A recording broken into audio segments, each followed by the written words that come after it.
Okay.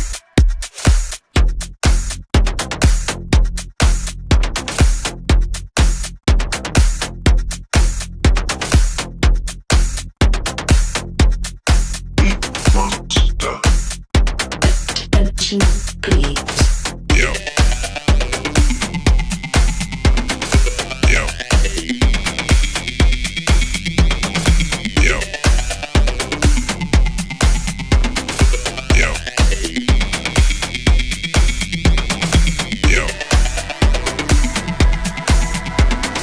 Yo. You're an astrologer who didn't predict I'd dump you tonight? I trusted YouTube astrologers. Next time, trust Hypergate. What do you mean it's not going to work out?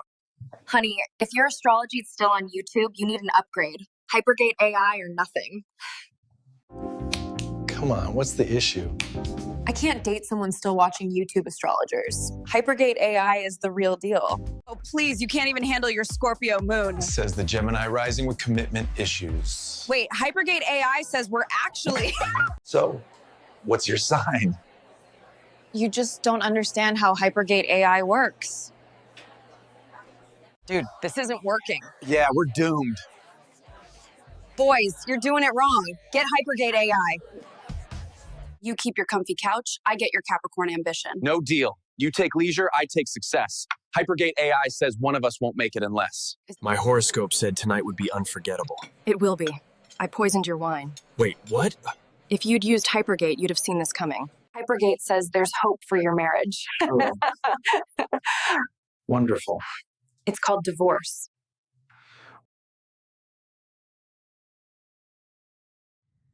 What is going on, everyone? It's David Palmer, Leo King, and welcome to Deep Astrology, your weekly astrology forecast for this week of August the 5th through the 11th, 2025. Thanks so much for being here. Thanks for being a part of highvibe.tv. If you are not a part of highvibe.tv, I thought I would bring you Deep Astrology that you miss every week on High Vibe. It's been a long time since I put one out publicly, and I thought with so much going on this week, let's just show you why you're missing on the best weekly astrology show on the internet, and it's not on YouTube, only when I choose to put it out to get you on highvibe.tv. But of course, this is where I channel the astrology, go deep into the charts, and then of course, show you why I go deep astrology-wise.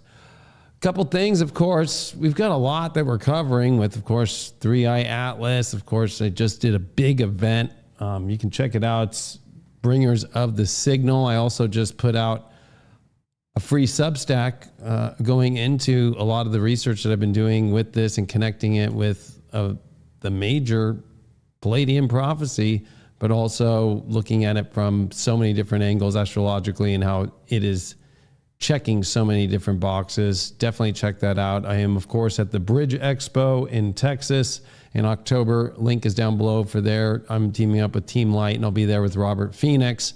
We still have tickets available, and of course, there are some rooms still left. That's going to be super awesome. I'll be in North Dallas. Definitely check that one out. And of course, hypergate.ai, super easy to find. The website, most people hear app. Unless you hear mobile app, that means it's a mobile app. In AI world or software world or all computer world, app means application. So just so you all know, mobile app means mobile app. So unless you hear somebody say, check out our mobile app, like on High Vibe TV, we have a mobile app. Of course, you can go to High Vibe TV on any of the mobile app pages like Apple or on Google, or we're on Roku, Apple TV, iPad, Amazon. You can do that because I'm telling you we have a mobile app. But in the AI world, just so you know, if you hear somebody say, oh, I have an AI app, don't go to mobile. Right? So hypergate.ai, the website. Just so people know. I'm just trying to help people out. I hope people don't think I'm coming at them hard. I'm just trying to help. Well, this is quite the week. We have so much to talk about. And for those that have been my supporters on YouTube and haven't been on High Vibe or left High Vibe and want to see the badass High Vibe and come back, this is the show where, of course, I channel the astrology first and then I go deep into the charts. Of course, I've added the visual element to things. And I do want to show that visual element first, as I'm going to channel this to you. This week I am saying we cannot do it alone. There I am with an alien in a padded jail cell with a bunch of people watching, but it's almost like it's a cage with a full moon there in Aquarius. Of course, there's me, the Leo sun, and that full moon in Aquarius, and they're playing chess. We have Mercury stationing direct this week. We have Venus, Jupiter coming together. We have a mystical rectangle by the end of this week. We have Mars coming into Libra, and that Mars also in Libra opposing Saturn and Neptune, trining Uranus and trining Pluto. There is a lot going on this week. But why can't we do it alone? Well, I know that it's easy for people to just go, well, Saturn's in Aries, do what you want to do. Neptune's in Aries. Okay, well, Mars in Libra, that's getting a nice trine from Pluto in Aquarius. That's getting a nice trine from Uranus in Gemini. This really nice grand trine that's going to happen. Well, all of it, Uranus deals with people.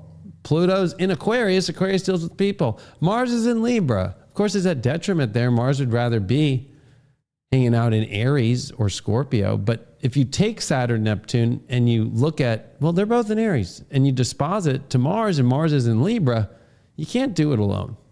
Look at the way the world is today. Even if you think about Jupiter being in Cancer now, we got Venus and Jupiter coming together. We're restoring wholesomeness. We've lost so much wholesomeness over the last 16 years that we just went through that Pluto and Capricorn transit with. So if you think about where we're at now, in order to restore that Cancer, Leo vibe, right, where the luminaries are the rulers of the sun and the moon, you can't do that alone. You can't have the solar system just being the sun. The Earth can't be here without the moon. The Earth can't be here without the sun. The sun probably wouldn't be here without the planets. This is all about in what that relationship looks like now as we're embodying this new Earth, this new world, but also truly allowing our soul to step forward to become the identity. And really, I look at this Mars opposition and Mars coming into Libra here as an awesome activation point. I mean, we're getting some badass trines.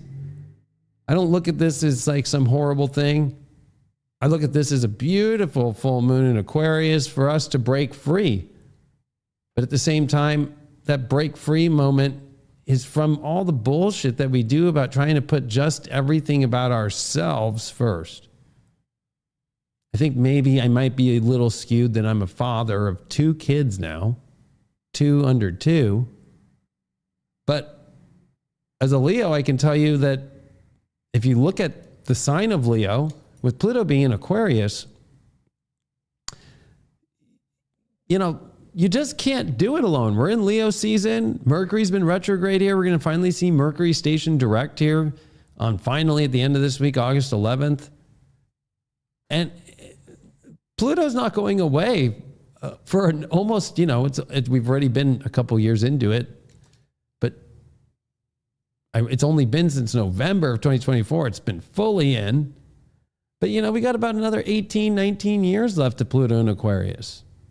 And if you really think about it, it's like, okay, that's a long time. And if you just focus on just yourself and just what you're always doing, and even when you're focused on your own happiness and self-love, and those are the most important things, of course, in Leo, Pluto in Aquarius asks, okay, well, then what do you do with that?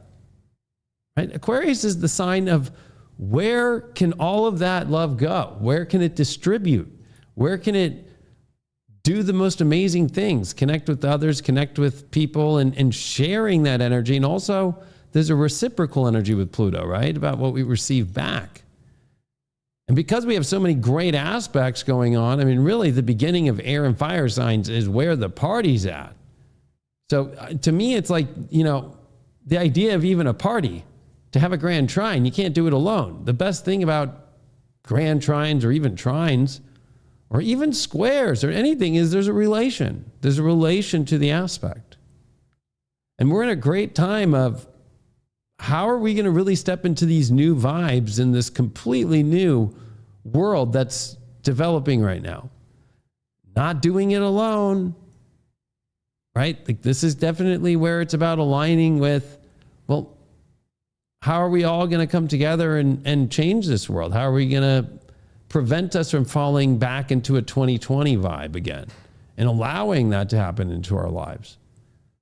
To me, this Mars in Libra, of course, it fights for justice. It fights for equality. It fights for a good relationship too. In opposition to Saturn, Neptune, and Aries, there is this clash of what our priorities are, what the priority of what you want in your life and even what your dreams are. I mean, Saturn and Neptune are so close. They're both at 1 degree and some change, almost exactly conjunct, but they're not. They will exactly conjunct in February of 2026 on the 20th. Last time that happened was 4,361 BC. So almost 6,500 years ago. So, that's really where you kind of take it to the wider level here. And remember, Saturn, Neptune, and Aries isn't about just you and your own ego, and it's all about me only. Uranus is in Gemini. That's a very social place. Very extroverted energy. We need to be able to communicate. If we're just talking to ourselves all the time, we're going to go crazy. We can't play chess alone, even if it is a computer or even if it is AI, same shit. There has to be somebody else to play the game of life with, or to play chess, or to play things with. And what makes things great, especially I'm a Leo, right? We like the crowd when it goes off. It's not that fun if there's not a lot of people to enjoy something with.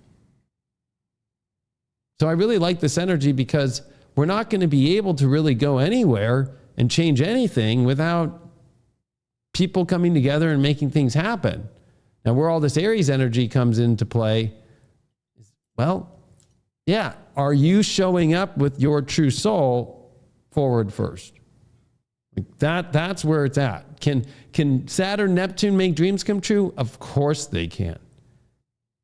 Probably better than any other transit. The only problem here is like definition, and then also you getting too caught up into your own way. We live in a world now with Pluto and Aquarius where even if you try to go, I'm just going to make everything on my own and make AI do it all, there's always some place you have to have a relationship with. Oh, you're going to have to get that API, or oh, you're going to have to buy that other, SaaS program, and you're going to have to do that. And you're going to there's always some place to connect to that you have to connect with in order to make whatever it is happen now.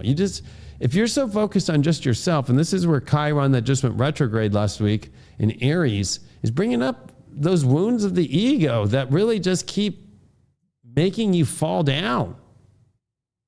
This Mercury retrograde in Leo is like, how can I find more happiness in my life? Does that mean it's just based off yourself? With Leo, it always starts with the self, but as it's looking in the opposition to Pluto, and it's in, it's now past, so it's in separating, sextile to Uranus, and also a sextile to Mars in separation. But, it is also interesting that we also see that Mercury that's also in separation, but still in trine to Pluto. It's actually going to be close, but not there. Already passed it. But this Mercury retrograde is stopping in an area of great significance. This will be where Jupiter next year comes and really aligns with Uranus, aligns with Pluto, and aligns also with Neptune, all at 4 degrees in all the fire and air signs. So it's kind of inverse. I know it's Mercury retrograde, but it's Jupiter that'll be here next year around this same time, and it will be because of a full moon in Aquarius. So this full moon in Aquarius is exactly what we just saw when we just saw all these outer planets all align when we had the new moon in Leo that was at the very beginning of Leo at 2 degrees, where it was exact, right? It was in trine to Neptune, it was in trine to Saturn, it was in trine to, or sextile to Uranus, it was in trine to Pluto, it was in opposition to Pluto. There was no Mars energy over there yet. Like we do have now finally in Libra, and finally away from the South Node, might I add, that's been in Virgo. But it's weird because 2026, where we connect to all the other outer planets again from a luminary point of view, is the exact energy of a full moon in Aquarius a year from now. And it will be Jupiter where Mercury will be, and it will be where all the outer planets are at 4 degrees, and Jupiter will be there too. So this is like a stamp point of a week, because it's like, this is where we're in the middle grounds of the old world and the new world. And that is the full moon where it's like, welcome to the new world, and welcome to bringing where the light and the photon belt is, and these big connections. I mean, there's a lot happening this week. On a level of 1 out of 10, I would give it definitely a 9. But it's one of those things where there's other things in the background. I mean, we do have 3i Atlas coming in hot. And as of today, it doesn't have a tail. What is it? Of course, a lot of people know I just did a whole special on it, and I will be incorporating it into this horoscope so you actually see what's going on. Now, channeled wise, it's interesting because it's more, I think people are only going to understand this by seeing the visuals of what's happening, because there's so much. I mean, when you start to see, like we see the mystical rectangle that comes with Mercury stations direct, and we really see like, it's almost like the most beautiful, perfect one. I mean, honestly, that's a rare event, especially with like actual planets and not trying to like replace it with a node or replace it with an asteroid. No, with the planets, with the luminaries. So it does kind of feel though that we are in this like box though. And we can feel like we're stuck in that box. Hence, we can't do it alone. We have the people that are around us. We have to understand other people. We've went through Uranus Taurus. We'll come back there this year and finish it at the beginning of next year by April 25th of next year. But we all have different values. We all have different things. But with Uranus and Gemini, you know, we can all watch and observe and, oh, that was interesting, that move someone's doing or something like that. But we can also participate, bring our ideas forward, come up with ideas. And, you know, this full moon's happening in the middle of Leo and Aquarius. It's not like it's aspecting in the most craziest things, but it is one that reminds us of the one next year. The one next year truly is like a repeat of what we just had on the new moon with these really big aspects, but it'll be with Jupiter though. And honestly, I think, you know, that'll be like the moment of us being like, we're now more in the new world than we are in between anymore, or even in the old world. At that point, the old world is starting to become a memory, and maybe even a memory that we are erasing. So without further ado, let's take a look, see what we got going on. And taking a look. This is another point of view that I had done. Cannot do it alone. So there's also this energy of people watching with this full moon in Aquarius and Uranus and Gemini. Are they aliens? Is it a spaceship? What is it? Or gossip. Definitely. There's going to be a lot of these things coming up. Remember, this full moon in Aquarius is activating Uranus. Oh, this is my bringers of the signal about 3i Atlas in the comment coming in. I also just put up the Substack, so if you want to read about what that whole 5-hour video is about to get a little gist and even some of the visuals of it and understand what's going on, definitely purchase it. It's on highvibe.tv. You can rent it or purchase it. This reminds me of like the splitting of the earth and where we're at right now. Of course, back in 2010, I kind of put it, I took the old image. I don't know if y'all remember that from back in like 2010, and it was going around back then. I still had it on a hard drive, and I put it, and I didn't even spend a lot of time on it. I just put this in for 1 sec into AI and just had it make it updated, because it does feel like more about that 2012 timeline, beginning the split 2021 after the 2020 stuff, and really starting to feel like the world was split. And now here we are in 2025 coming into 2026, where it's going to feel like we definitely are like splitting into that new earth energy. So I always start out with the Helio first, and Right now, I'm doing it with comet. Well, it's not actually maybe even a comet anymore, right? Because as of today, there is no tail. So everybody's going to have to maybe update this thing. Of course, we know this thing is coming at 130,000 miles an hour and it's coming in this direction. And this is the date for today. So if I looked from an Earth-based view, here's Mercury. We were done with the retrograde, and there is Mercury right there. And finally, we're going to be able to start to see Mercury moving forward. Of course, it's done the Cazimi, in this week. So if I just move this to the 11th,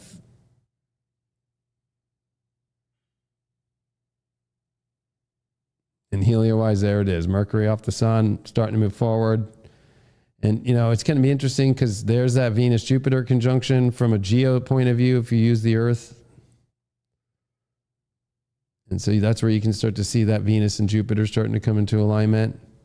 And then, of course, we're in Mars in opposition from an Earth point of view to Saturn. So you could see that Mars there. And then, of course, you'll be able to be like, oh, there's Uranus and then there's Saturn, right? So we're getting caught up right in between it. So if you see where Earth is, this is going to be an interesting moment as Earth, as we are right here, is looking at, oh, wow.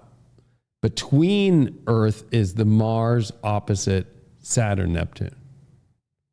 So it's not like it's with the helio, right? It's literally Earth's orbit. Oh, sorry, I should put this on me. Earth's orbit.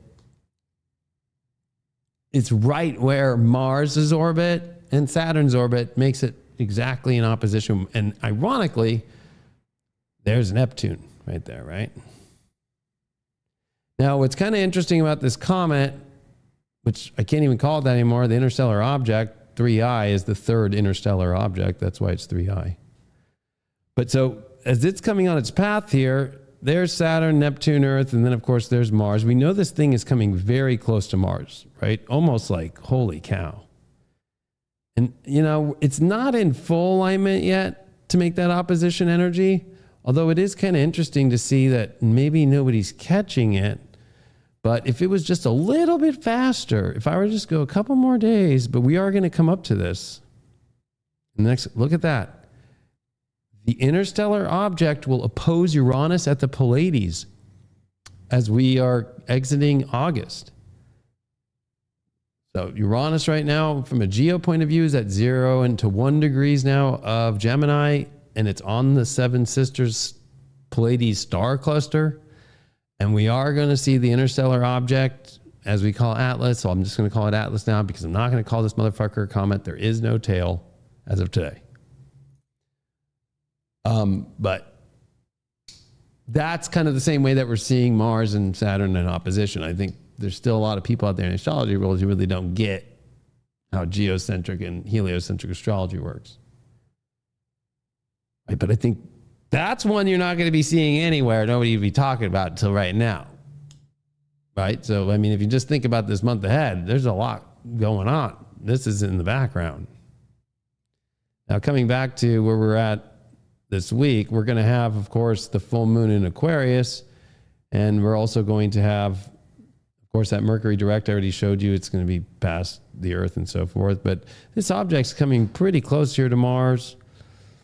We finally seen Mars and Venus come out of both of their retrogrades this year, and they're starting to move again. And really, it's going to be interesting watching, and we can see it from a Mars standpoint. Look at that. Mars in direct opposition to Saturn with Neptune. This is happening for most of this whole week, this opposition, but we're also going to be seeing, if we're from an Earth point of view, that Mars being a great aspect, of course, to Uranus. That's the trine. Right? And then, boom, Pluto, there's the trine, and then there's the opposition. So, some pretty cool aspects this week, I'm not going to lie. I think that some people might see it in other ways, but, I will show people that it just came out, 3i, Atlas, no tail. Now, what's kind of crazy, and this is from Avi Loeb himself today. Which is kind of crazy in astrology world. Of course, it's not written about a lot. A lot of astrologers didn't write comic books or anything, but in the data that has been written over the centuries, and even millennia, you know, the best stuff is like if the tail is very nice and it's full and it's not broken up, that's a good omen. If it's broken up into multiple tails and it looks like it's spiraling, it's a bad omen. What do we do when there's no tail? No visible tail or spectral fingerprints of gas around it. So it has reddening colors, it has multi RGB colors, but it has no tail as of today, 10 hours ago. Now, Avi Loeb is saying in his essay back on July 20th of 2025 that he prematurely claimed that he thought that the images might be an artifact resulting from the motion of the object and not a comet. I think he is going to be correct. So, you know, whatever this thing is coming from outside our solar system and coming at 5 degrees north, just higher above of the ecliptic, and then coming down to our level, but really at the same trajectory as our solar system and coming in like a bullet, faster than a bullet, past all of our inner planets and so forth.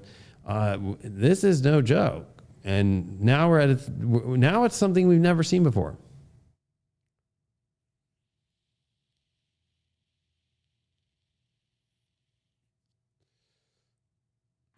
Right? He was attacked, he said, by bloggers who insisted that it represents evidence from a cometary tail. Now the dust has settled, literally speaking. Is it something other than a comet?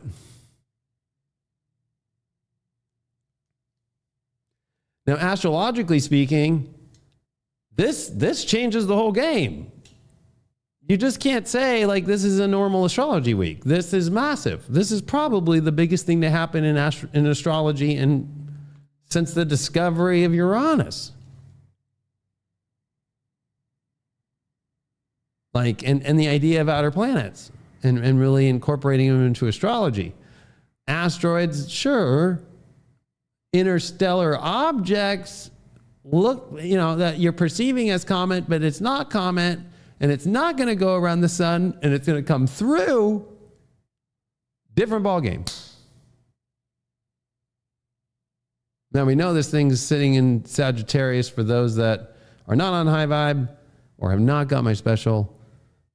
Guess what? Like, you would not probably know. Your Western astrologer probably hasn't even gone through and made you the ephemeris of where this is at tropically in the astrology. This is right now. And I bet you I will be able to show you this unless it doesn't show stars. Hold on, I could probably do this for people. What is that one called again that I use?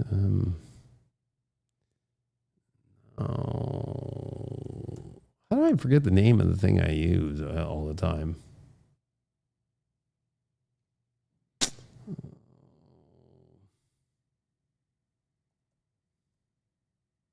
Oh, it's solar system scope. That's right.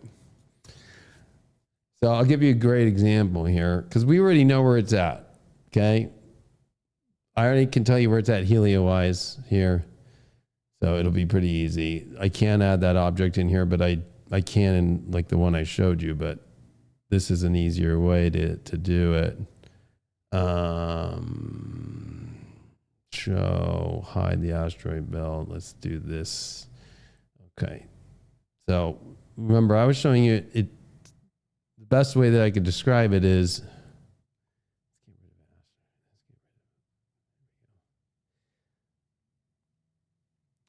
I'll do it like this for a second. I'll show you. So the path of it is coming in like this. All right.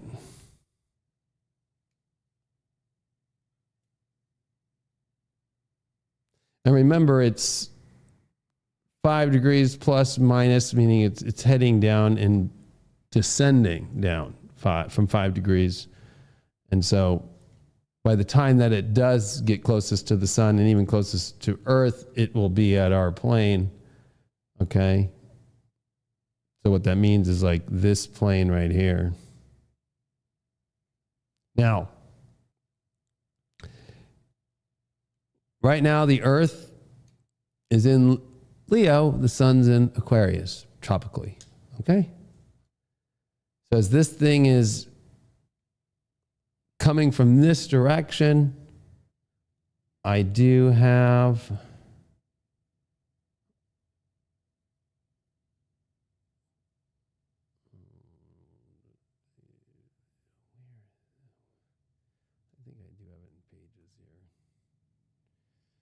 I went on JPL and I did it myself and I ran the object and I took all the ecliptic data and then are you really?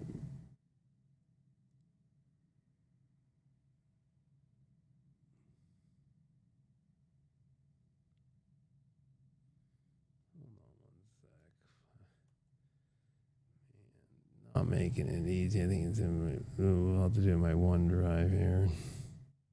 Yeah, turn on. What the hell?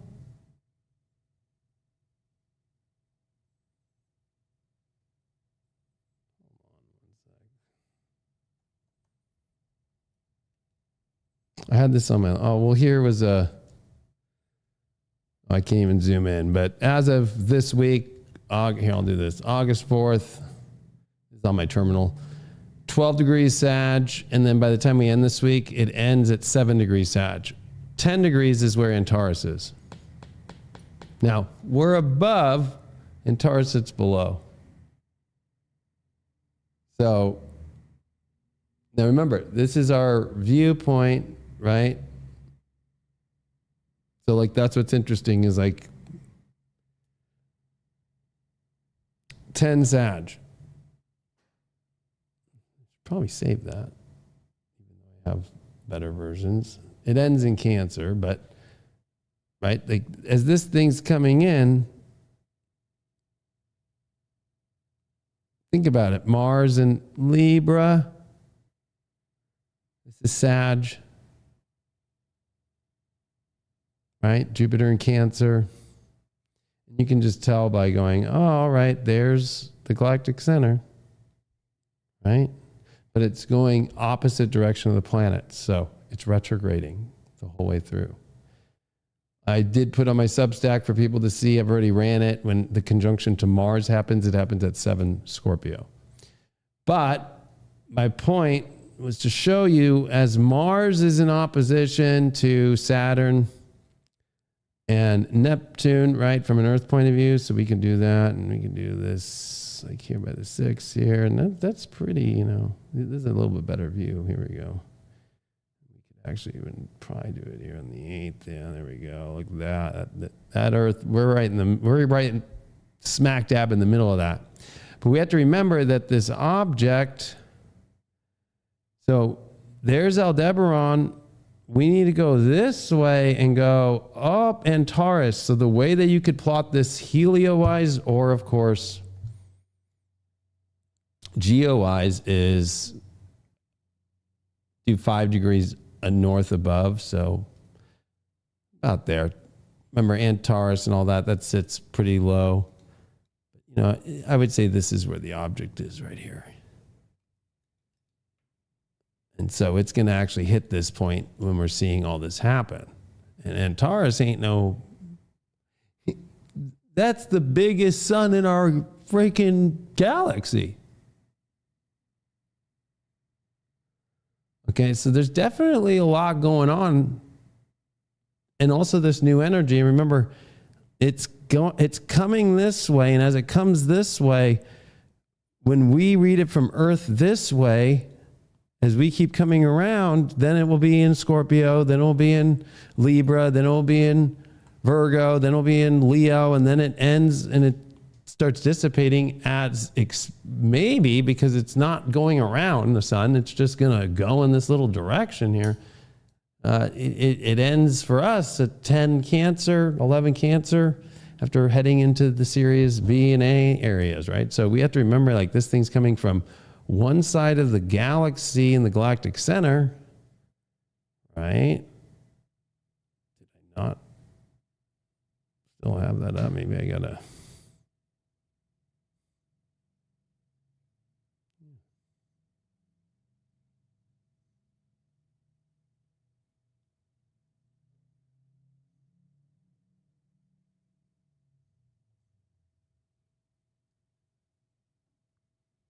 Well, it did have it, but I guess it still doesn't. So,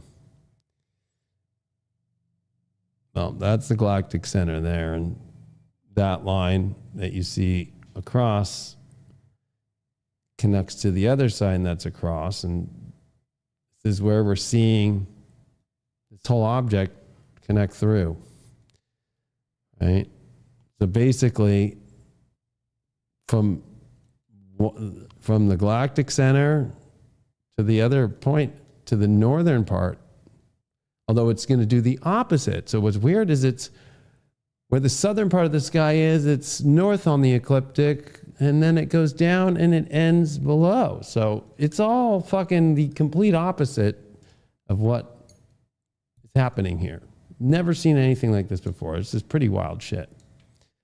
But before we come into this full moon, we got to finish a lot. Mercury retrograde. Well, Mercury retrograde ain't going to finish till after the full moon. We have a moon in Capricorn here that'll be on Tuesday, August 5th. And we have Mars to finish in Virgo. That's still with the South Node there in Virgo.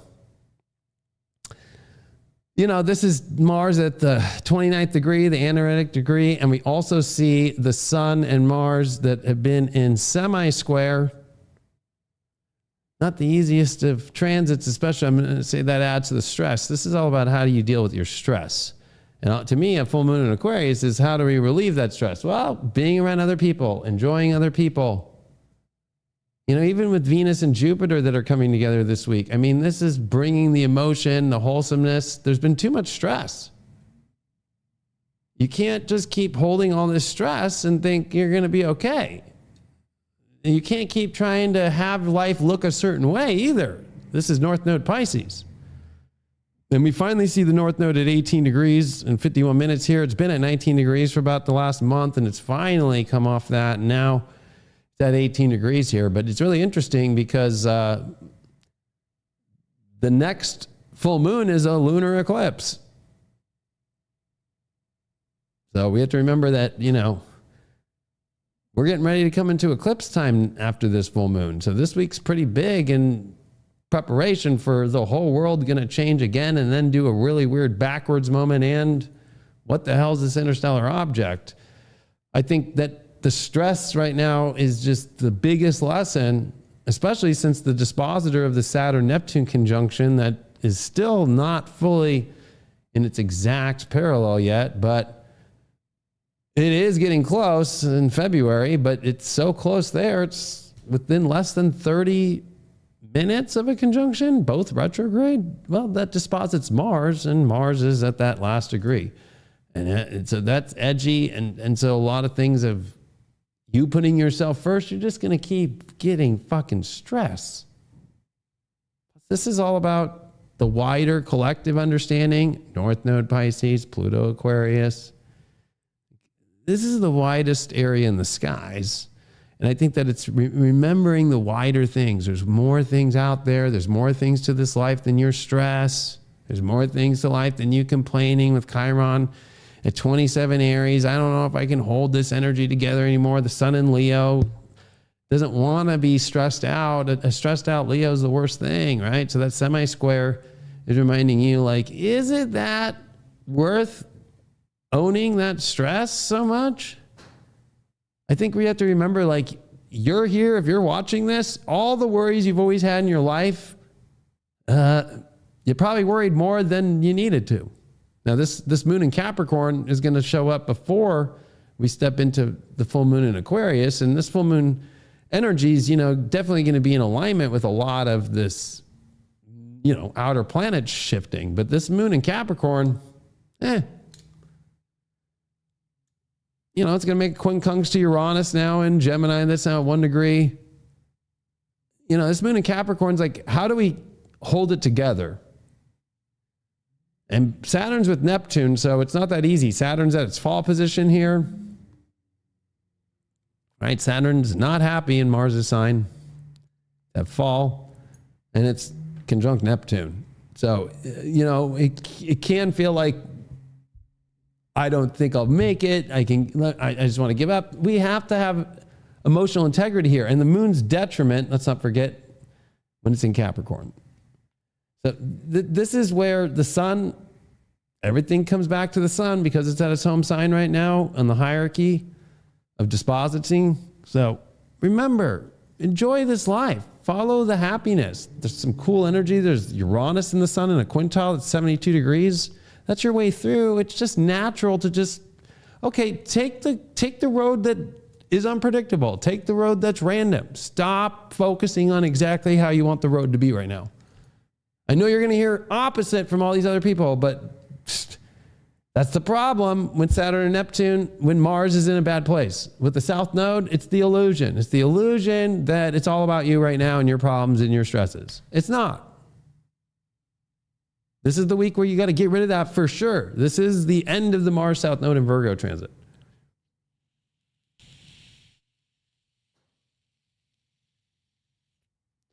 Mercury retrograde is going to be only a couple more degrees left to finish the whole 5th degree and then come back to the 4th degree. So really it's like a little bit less than 2 degrees. So remember, Mercury's not going to move much this week. We do finally see it station direct when we hit Monday the 11th, right away. We see Venus and Jupiter. They're done with, of course, the big squares to Saturn, Neptune. So the two benefics are done with the hard squares that have been very, dare I say, pivotal, meaning huge pivots in the way the world is and our lives and what feels good and not. It's almost kind of like the illusion that it's this really stressful energy. It's about how you handle the stress and how you take care of yourself better and how you bring the heart back into it. To be honest with you, this quintile to Uranus is probably one of the coolest aspects of this week. I know everybody's going to say all these other things.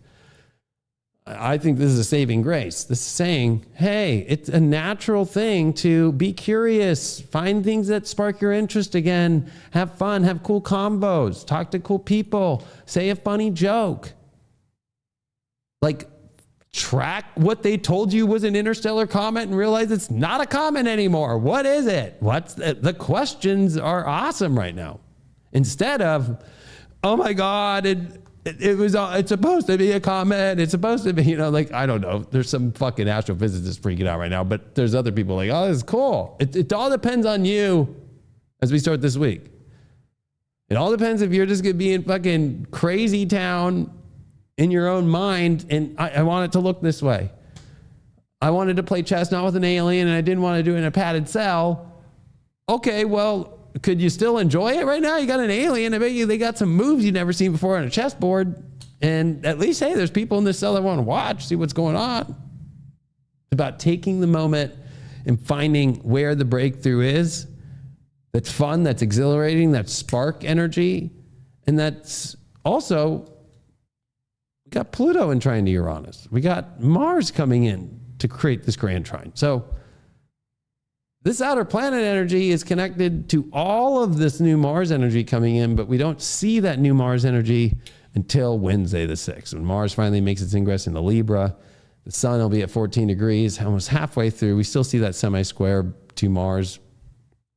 It's still there, but Mars, 0 degree, Libra, it comes into detriment. So we actually have quite a lot of energy pretty defined here, essential dignity wise, right? We know the moon is in its detriment. We know the sun is dignified at home. Mercury right now, retrograde in Leo, it disposes effect of the sun or Uranus, but really, okay, not Mercury. The Mercury retrograde is kind of a lightweight. Venus in Cancer, getting closer to Jupiter. It's in some good places. It's a +4. Take care of yourself. Mars now in detriment, -4. Jupiter exalted, +6. It's better at night. I'm doing day charts because I'm running a horoscope for the day. So Jupiter likes to be at night better, but then you lose some points with the sun when it's at night. So right now it's the days that you got to this whole week go, this is where you got to be focused on this Mars energy. Mars, of course, doesn't want to be up here, right? Not at all. But the sun does, that Jupiter doesn't, even that Venus doesn't, right? It's blinded by the sun and that Mercury. So really it's like, okay, I just need to focus on my life energy, focus on love, focus on creativity, focus on fun. When the night comes, Jupiter, Venus start to become much more of a thing, especially more towards when it starts coming towards dawn, seeing them. But the other kind of interesting point here is like, even when it comes to like Saturn, it would rather be up at night. So it actually doesn't really mind its placement right now. So Saturn's really not that big of a deal because Saturn's happy in the day because it's not seen below, meaning it's not being taken away, right? And on the other half, at nighttime, you can see Saturn. Actually, Saturn's, even though it's at fall position, that's the other thing. Saturn's actually in a fall position. It's only -9 right now when I show you on a day chart, but you go to a night chart, that P will be taken away. So you have to remember that day and night right now are completely two different animals. And really the day is just about that Leo energy. So if you have issues with having fun, letting your inner child out, I don't care if Mars is from Virgo and you're stressed, or Mars into Libra and now you're feeling imbalanced and having to try and get your life together. It doesn't matter. In the day, you've got to, if you have issues in that area, that's going to fucking hit you like crazy. But I do like this kite that's showing up with Mars. We can see the grand trine begin, right? We see the grand trine, but we also see this nice Saturn, Neptune, both in sextile to Pluto and Uranus, and then of course in opposition. That is an actual real kite, and it is almost perfect, and it is with planets only. This week, I mean, as we're an interstellar objects coming through, we're seeing the most random and most beautiful and the most rare fucking like exact things for planets to create, you know, and see some of these aspects that come together to make these very powerful and rare,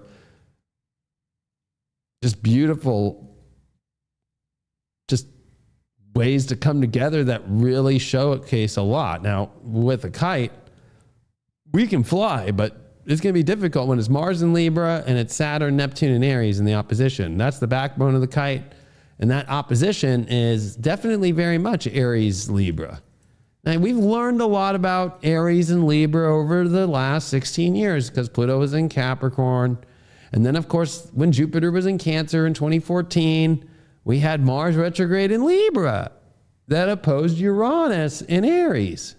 That squared Jupiter in Cancer, and that squared Pluto in Capricorn. It ain't that crazy this time. Right? So to me, this Mars actually getting the support of Pluto in the trine, getting the support of Uranus, it's like, you want to find peace? Well, you want to find ways to get through? You know, don't think Mars in Libra is weak. You know, Mars in Libra might be hesitant, but when it gets too hesitant or somebody comes to the aid or support or goes, you know what, I think you should do that. Whatever their idea is, once they get that little nudge from a friend, a lover, or anybody, they are on like Donkey Kong. So it's almost like we're being nudged, but only nudged through love and support. If you can't bring that to other people, especially as Jupiter, Venus are getting closer here in Cancer, what are you doing? You need to go get some fucking work done on yourself. You're not even close to being spiritual at this moment. You are too caught up in your ego. If you don't know how to understand, like, hey, I'm here to support people and their ideas and understand where they're at. This is massive empathy to me. I think this is, I'm going to call this the empathy kite. You know, you got Pluto and Uranus in trine, you got Mars trine, Pluto. This is rare. You know why? When was the last time that you and I all saw Pluto trine Uranus? We've been in the Pluto-Uranus square since the beginning of 2012. Okay, we're not used to seeing this. We're not used to seeing a Mars trine Pluto, Mars trine Uranus, and create a grand trine with Pluto trine Uranus. Right? Remember, Pluto and Uranus came together in the 60s, 64, in Virgo. You're not used to seeing a Mars get a hell yeah to Pluto and a hell yeah to Uranus at the same time. So even though the opposition of Saturn and Neptune kind of sucks, especially as Mercury's retrograde, it's that energy that you delay within yourself. And you know what the delay is? Should I be positive? Are you retarded? Like, come on. Of course you should be positive. It's like where this Mars could be very hesitant is in areas that are the most sensitive. Neptune. You embodying either A, the ego that's wounded, and that's not going to be a lot of fun to face, or you're embodying the soul. And this is where you can actually let your soul come out more. And that be more, if we're defining our lives, it should be by the soul. This is why you're seeing a Saturn and Neptune here are erasing not just the whole entire idea of the world itself and what it was, but if you take it to a personal level, the Saturn-Neptune conjunction is about in Aries. We have always like tried to identify ourselves as I am this, I am that, I am this person, I am that. It's like, this is what my soul is. And it's allowing that to come forward. Right? So the stress can be where are those sensitive issues where you're not letting your true self, especially soul-wise, come out and identify and just be in that. We've got amazing aspects where you know what? People are more curious by souls than they are perfectly done identities. People are more interested in people who find ways to let their souls out, because then we can actually go deeper and see if there's ways to connect and create cool stuff or not, and still be okay and be like, hey, you're here to do that soul work, cool. But when you're not, when you're wearing your meat suit and you're wearing your ego and you're just so focused on you and your identity, there could be a lot of clashes, and it's going to be like watching kites flying out of the sky when, man, this grand trine is like the first of our kind that we've seen. We have all not ever seen in our lifetimes a Mars trine Pluto trine Uranus at the same time. You haven't seen it. And actually be an air. Because it's been Pluto, Uranus in the conjunction, then Pluto, Uranus in the semi-sextile, then Pluto, Uranus in the sextile, Pluto, Uranus in the square. We've never gotten the grand trine like this to both these planets.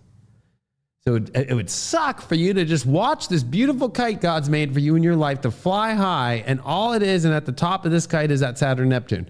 Just let your soul truly identify, and actually you'll find that your courage to do that is everything. And we're in Leo season. It's about finding the courage to love that version and those sensitive soul issues that you are, and own them in a good way, not try and become a victim of them.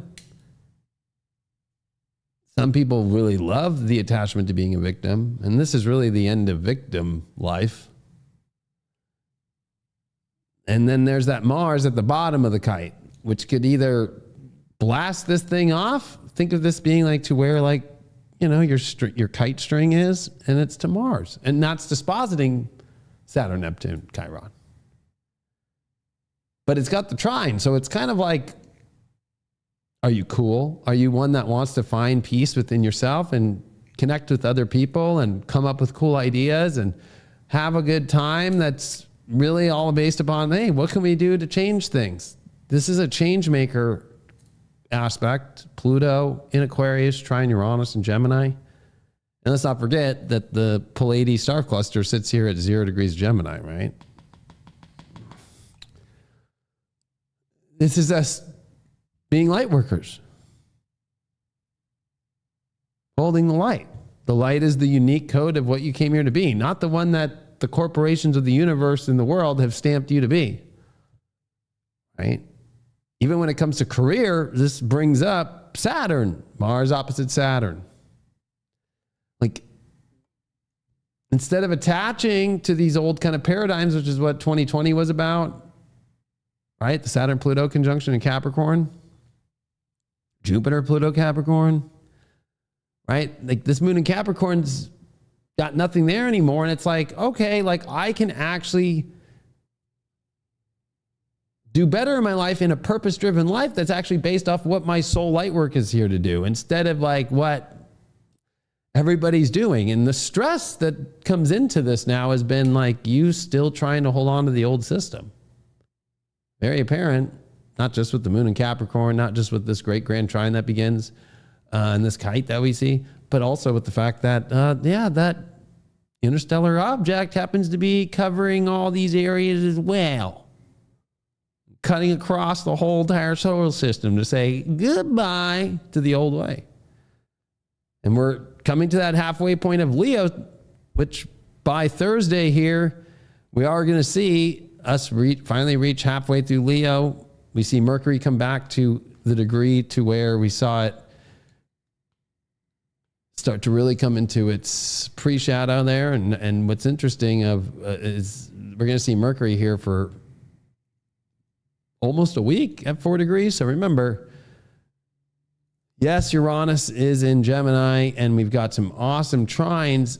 It might take some time for these ideas to flourish, even though they're becoming amazing and great. I put the chart as the moon makes its ingress into Aquarius to be with Pluto and add to that nice trine to Mars, add to that sextile to Saturn, Neptune, add to that, of course, trine to Uranus, and that Uranus and Mars trine almost exact.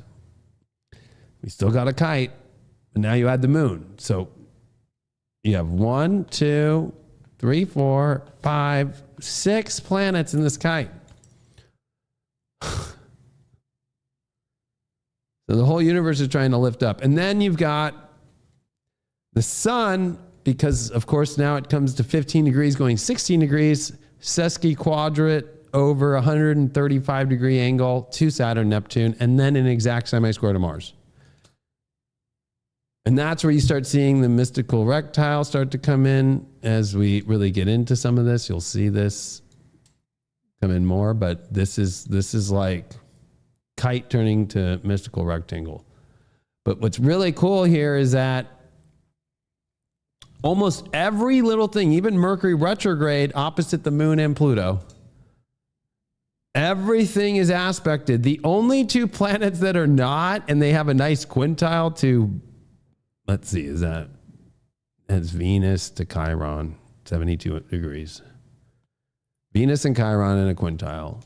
All right, that's that. And Jupiter's kind of, technically Jupiter's, is that a, doing the math now, it's a biceptile. Okay, 101 degrees, yeah, that makes sense. 51 and 51, or it's 102. Yeah, 102. Saturn, Neptune. So Jupiter's still connected to Jupiter, Saturn in the square, but now it's the biceptile now. So it actually, it opens the doorway to some very odd emotional energies, and what we're identifying with in life are new things that even we don't know with. So the only way that we're going to be able to really come into this new energy is being open to the ideas of what's going to be new in the identity of all versions of life. And that's going to feel alien. And that's probably because there is weird alien shit coming in. Because there literally is. You can go see. If you have a telescope, you can go see. So I love this, but I also think that, I think that where anybody's going to have really difficult issues is going to be stuck in their ego, fighting for some sort of justice that really is not warranted, because you're making your ego just scream louder.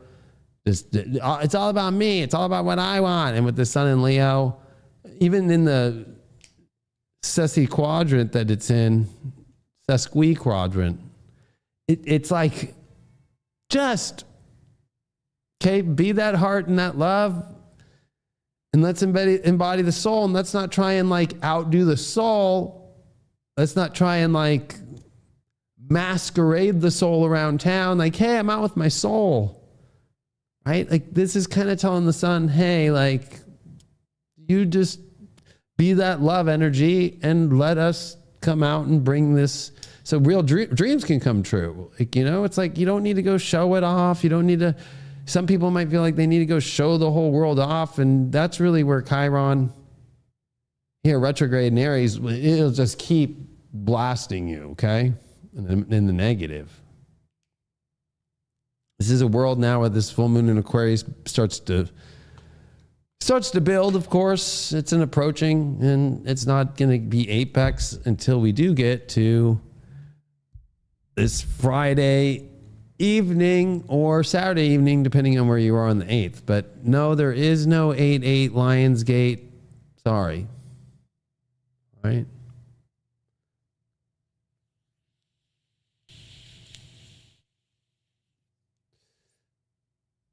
It's not even pointing in the right direction.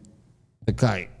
The sun is in sesquiquadrate to Saturn, Neptune. I'm sorry. That's like, if anything, we don't have the gate key, sir. Mr. Lionsgate. Oh, okay. So a bunch of people are going to be waiting at the Lionsgate and nobody can open it. That's my joke for this year. But Mars comes into nice trine as we're coming in this full moon with Uranus.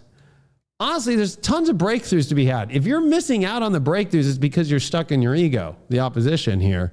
And honestly, the false version of this soul. So there could be some really rude awakenings, but I think they come with positive aspects, with Mars also now coming within a degree to the trine of Pluto. You know, these can be massive realizations like, what have I been doing? Or I've been treating this person unfair. Or I've picked the wrong side, or I need to change sides. I need to change my vibe again. Like, did you get too caught up in something? And you're like, oh shit. So a lot's going to be revealed here with Pluto, Uranus, and Mars.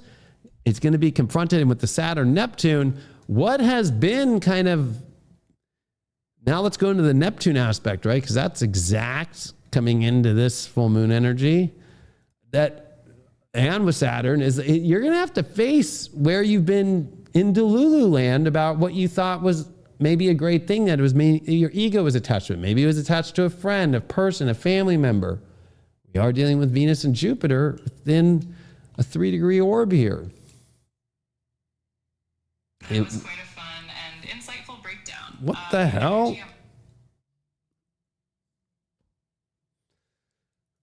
AI is coming out of nowhere all the time. But I think personally, this is confronting all the areas of sensitivity or where we have not been able to see because our ego doesn't want to see or doesn't want to face the very sensitive. And it could be based off insecurity. It could be based off just because you just didn't want conflict, because this brings up conflict resolution. Easy, but you still have to face the conflict, but the conflict could also resolve it in a way that's maybe what you know is disastrous, meaning that it's not for you or it's not going to work. But this direction will work. This will change things in a good way, but it might not be the way that you want it to look. Like, your ego has to get out of the way. This is Libra. This is the balance of the universe that's going to choose this. What's going to balance the universe better? What is the Force going to do? If we were in Star Wars, the balance of the Force.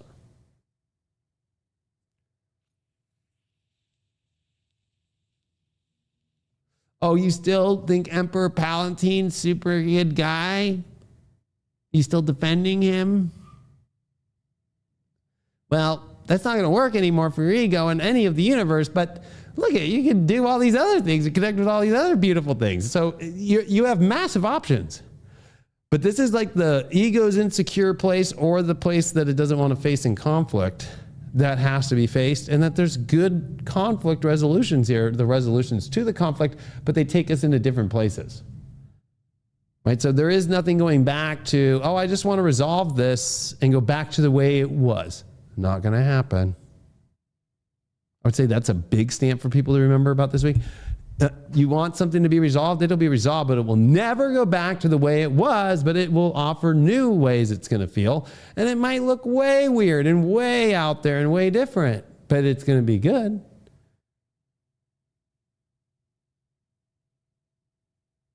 And if you've been somebody who's maybe on the wrong side of like where you do feel like a victim and you've just been like biting your tongue and like, okay, let the universe naturally restore its force and balance. It will. Right? So anybody who has planets at the beginning of Aries here, beginning of Cancer, beginning of Capricorn, and beginning of Libra, definitely are going to get a wake-up call. Right? Like this is a lot. Right? Especially with Mars and Saturn and Neptune, right? So like if you're a 0 to 1 degree Capricorn or Cancer, if you're born on the solstices, holy shit. Or you're born on the spring or the fall equinox, holy shit more, because that's really hitting it the hardest, I'd say. Now, if you were born at the beginning of any air or fire signs, fuck yeah, this is on like Donkey Kong. If you're born at the beginning of like Sun and Taurus, right? Like this is Pluto squaring you, or Scorpio, this is Pluto squaring you. Or if your Pluto's up in the beginning of Scorpio, this is getting rough. You're gonna face a lot of shit. So it really depends if you want to go deeper in sun sign, you want to go deeper in your chart. It goes into a lot of that shit. Right? If you're at the beginning of Gemini, well, you got Uranus all over you.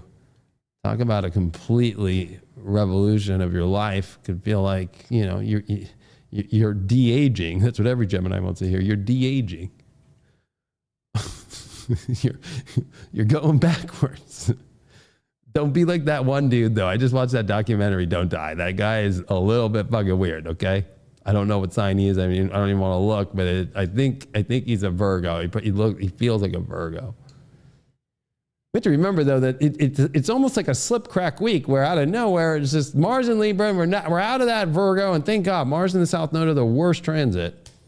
So now that it's in Libra, and it's got all these great aspects, we do see, though, as this full moon comes in, I'll put it to that, the exact full moon happening August 9th. It's not happening on 8/8 Lionsgate. Sorry. So any Lionsgate fanatics out there, oh my God, the full moon. No, it's not the full moon. Anywhere except Hawaii. Okay? And if you're that person on fucking Aya or on ecstasy rolling, being like, I'm in the Lionsgate. That's some really good drugs, but you're not in the Lionsgate. Okay? So we're going to see this full moon at 1659 Leo and the full moon at 1659 Aquarius. Now this is where we start to see a lot of really interesting and weird angles, right? This full moon, an exact semi-square to Saturn Neptune. This full moon at the same time is going to make a sesquiquadrant as well to Mars, as while the sun is making a sesquiquadrant to Saturn and Neptune. Okay, so these 135 angles and then this 45 degree angle is creating some tension on this full moon around Saturn, Neptune, and Mars and the opposition of them. Which, by the way, Mars during the full moon at 1 degree and 28 minutes of Libra, and in direct opposition to Saturn, it just finally will have creeped over that and heading into the exact opposition of Neptune. So it's not at the exact midpoint, but it's almost right there. I mean, we're talking about the most finite, smallest little minutes in 1 degree. It's fucking right in there.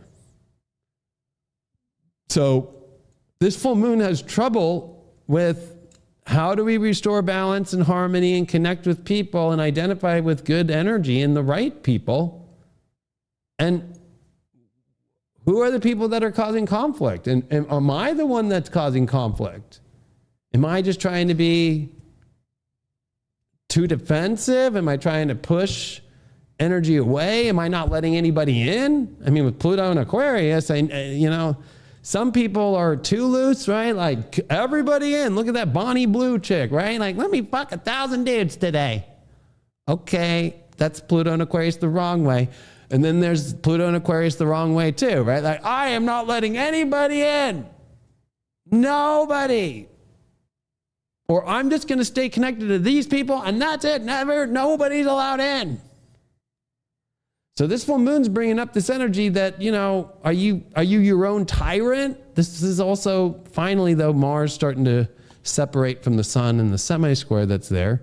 But that's what, if we erase that for a sec, really does make this very interesting and pretty difficult aspect here, where it's almost like, man, the new moon was in harmony with all these outer planets.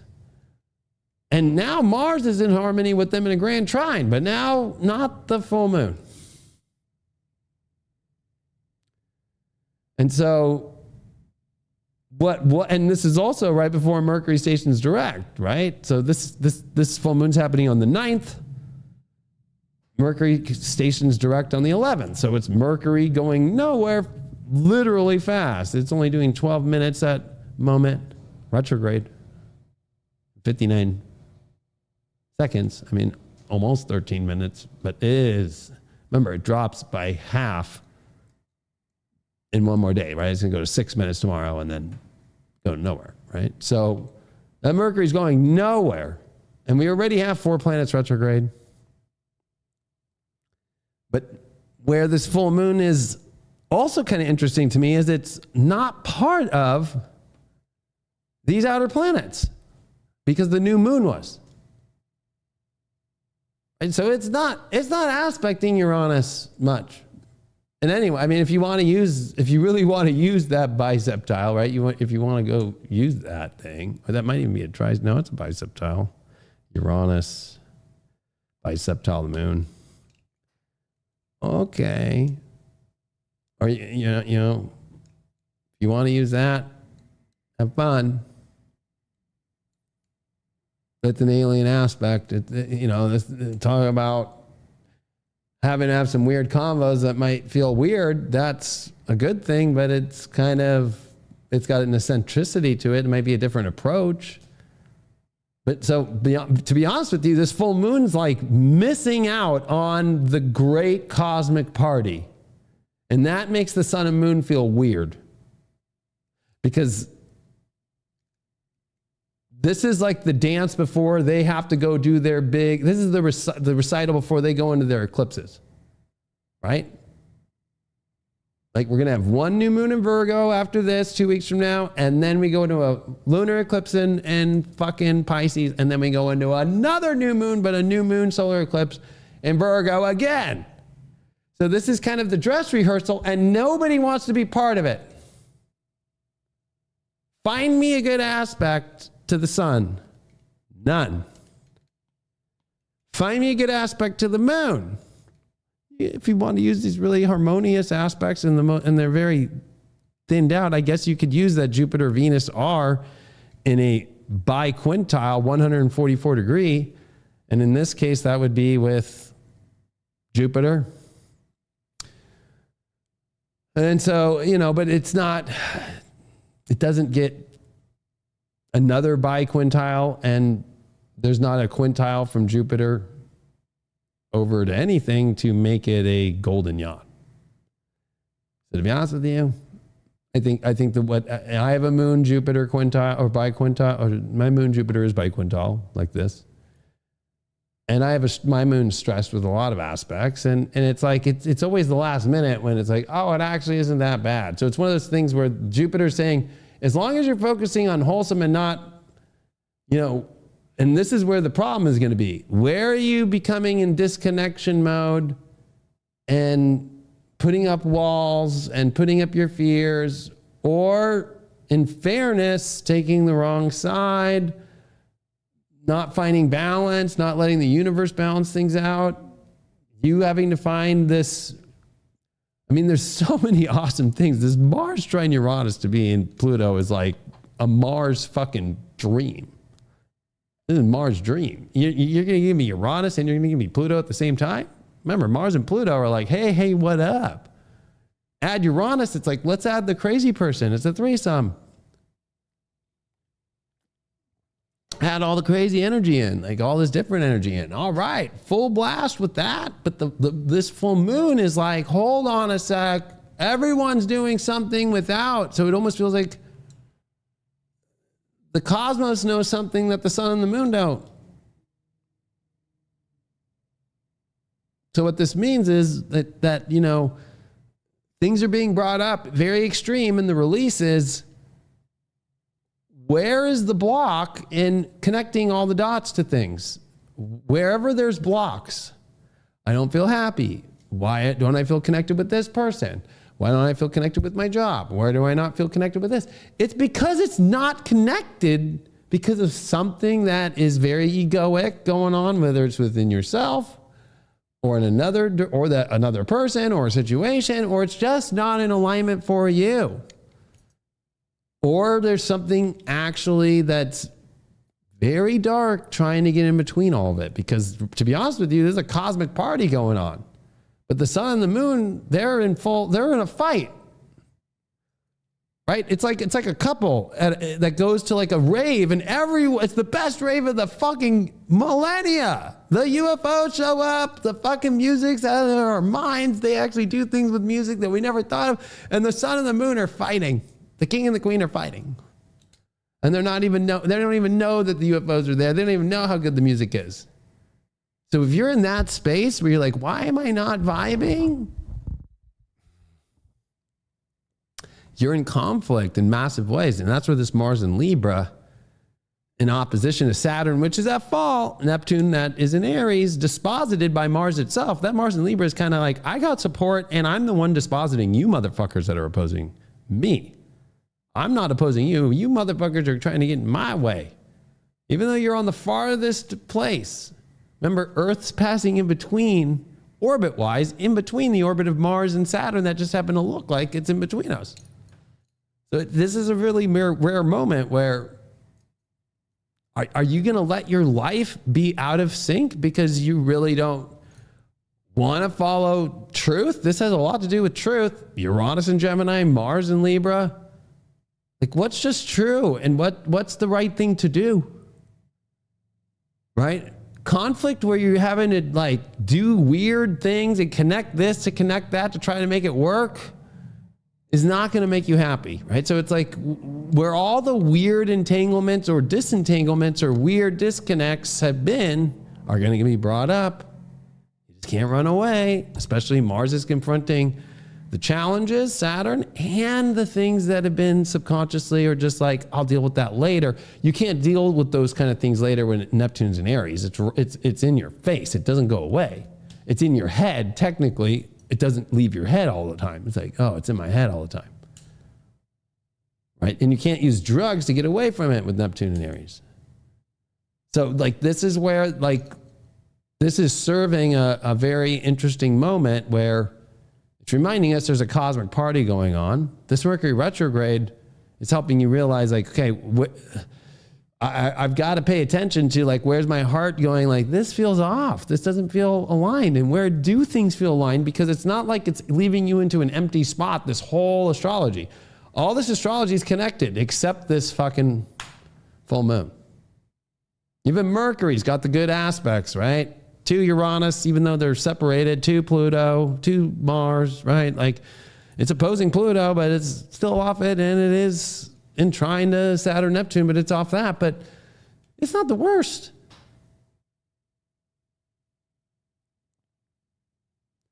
So, and even with Jupiter, Venus together, this isn't about, to make luck, right? This isn't about luck. Jupiter's never about luck.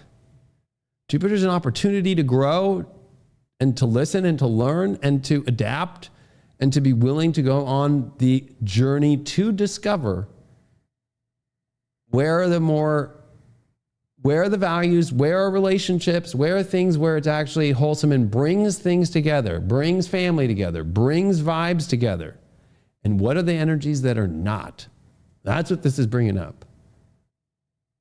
Right?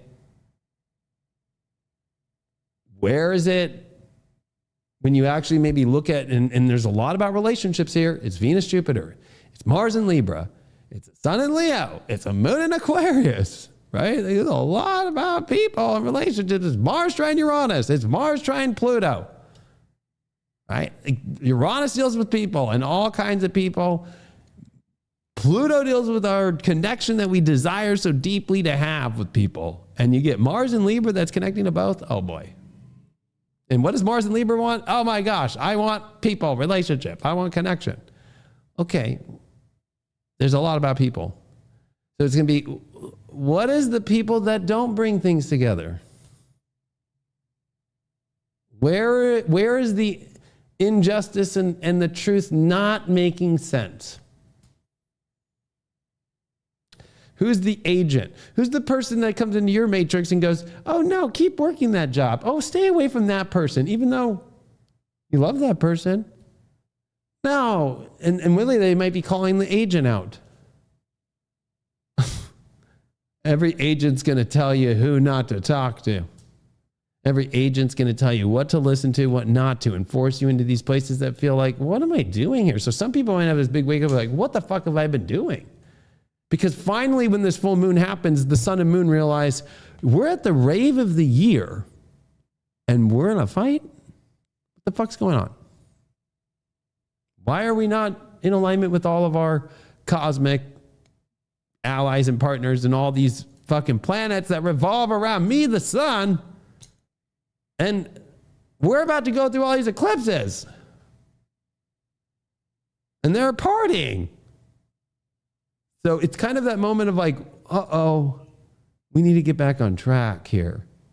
And it's not the Capricorn track like we're used to, right? Like, be a good little boy and girl and go back into line.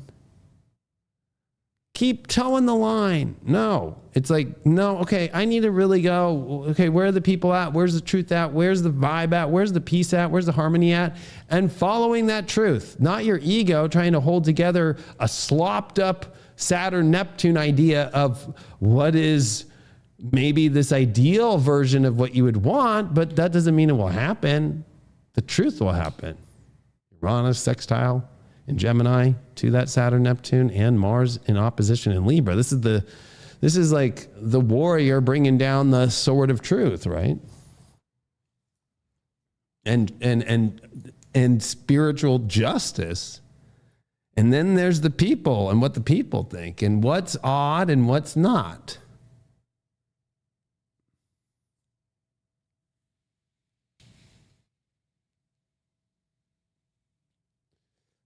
I like this full moon because I think it's like, let's not forget that in our own solar system, all the planets are having a party. It's the sun and moon that the Earth's connected with here in our orbit that's feeling off. But everywhere else, all the planets are going, woo, this fucking this is not even a comment. Alice is coming here. There's some fucking cool shit. The truth, all these amazing things are going on. It's the sun and the moon here that are just totally off and not making sense. And so we have to remember that our core soul awareness and our emotional awareness need to find a way to come back together into light and to harmony and to bring things together. Everything's in together mode here. But you know, the luminaries here are lost in a way. And they're too focused on themselves. My own weird emotions and what this person did. Or the sun. I only think about my own happiness now. Fuck all those other people. You can't do that. That's why I called this, you can't do this alone. But you also can't do this with a shithead or a piece of shit or somebody not in alignment or somebody that's a liar or bullshit. So, right? Or you can't just do that alone and you're doing that to yourself. So Saturday, we're getting close to Mercury coming out of retrograde. We're going to see Mercury still retro at 9 degrees here. We do see that Mars make its opposition to Neptune exactly on Saturday. Later that day, after the full moon, the moon's still in Aquarius here. We still see that kite, but we see the opposition still, and it becomes exact, and that kite is now Mars, Neptune. So it's like, how do you handle this? Well, you're going to have to go into the void of like all right, let me let truth speak for itself. Let me follow that guidance. Let me not follow my ego of what I want it to look like, but what the natural divine is proposed or shown me.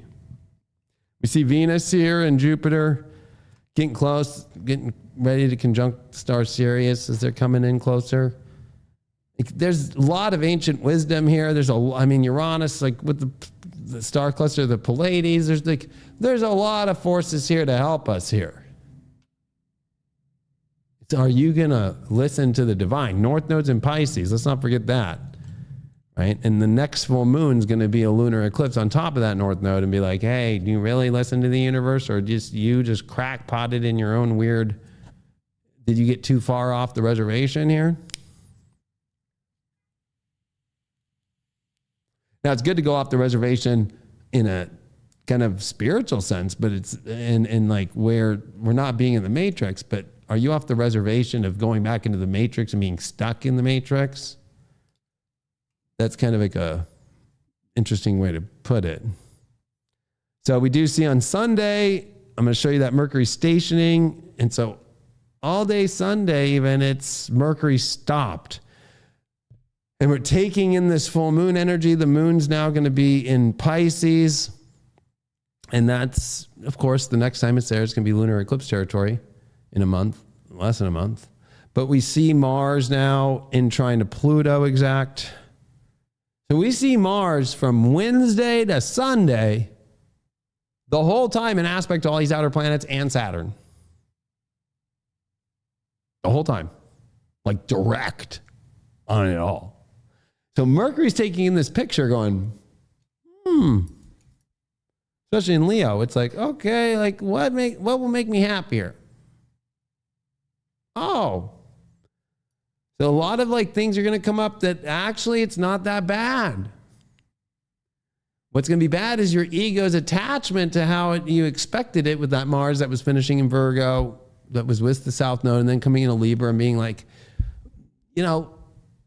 true justice and fair and equality is going to win here. So, wherever that is, you follow that. Wherever you're like, you're on the wrong side and you're fucking, or you're with somebody who really doesn't want to integrate and trying to kind of segregate, just disconnect, unplug. This isn't about unplugging, though, spiritually in the world. If anything, this is about activating. It kind of reminds me of, I don't know why Star Wars is coming up, but it kind of reminds me of like the rebellion firing up. Kind of reminds me of like Andor. If anybody ever saw that series. Is the debate like, should I be part of this like divine universal, like free, like good? We all just want our freedoms and we all want to all be in harmony. And we all want to work together and do things. Or do we really want this empire to just come over us by this piece of shit person or this piece of shit job I hate? The empire right now is the horrible person in your life. The conflicts of those things that you don't want to face and you keep propping up as imaginary good when it's bad, that you're not confronting. And that you're like, kind of like going, oh, no, I've already figured it out. No, you haven't. Right? The universe has figured out the right path. It's tried to show you, it's given you this whole week to just slide into that right place. Mercury stations direct on August 11th at midnight and 29 minutes on the Pacific. Daylight Standard Time, 3:29 a.m. Eastern, 7:29 a.m. UK. And we see Mercury stationed direct. So we go back to just 3 planets retrograde, and we see Mercury stationed direct at 4 degrees and 14 minutes. We see finally the exact moment of the station. We see all the planets in bounds too, which is kind of interesting because remember when the moon's far south, like we start this week, it's out of bounds in Cancer, and it comes back in bounds. But everything's in bounds. And I also like that we see this Venus-Jupiter conjunction beginning as Mercury does come direct. Now, Mercury's in the sign of the sun, so all right, sun's there. But it disposits Uranus, and so it's got a nice sextile that's finishing up there. So I think Mercury kind of gets the whole picture, and I think everything comes into place. And what's weird is you see Mars here finishing the trine to Pluto, but coming off that opposition, coming off the trine to Uranus, and coming off, it's that kite really getting not as... It's still pretty strong, but you start to see, because of Mercury direct, and it came back enough, you start to see the mystical rectangle right here, right? And when we look at the last day, you can see it right here with the opposition. So it's with the Mercury-Pluto opposition, but it's also with the Saturn, Neptune, Mars opposition. And these are happening the whole time. And then we get all these great trines that Mars is creating, and even Mercury retrograding back to the 4th degree to kind of come into within a 3-degree orb to create these trines to bring us into this mystic rectangle here. And kite. And grand trine. Right? And so that kind of like takes the whole board up. And it's like, yeah, we're in a box, but it's a positive box, but there's the tension inside that we have to work out.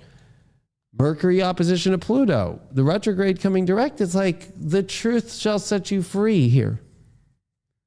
I know your heart might maybe want a truth to be different, but it could be heartbreaking truth.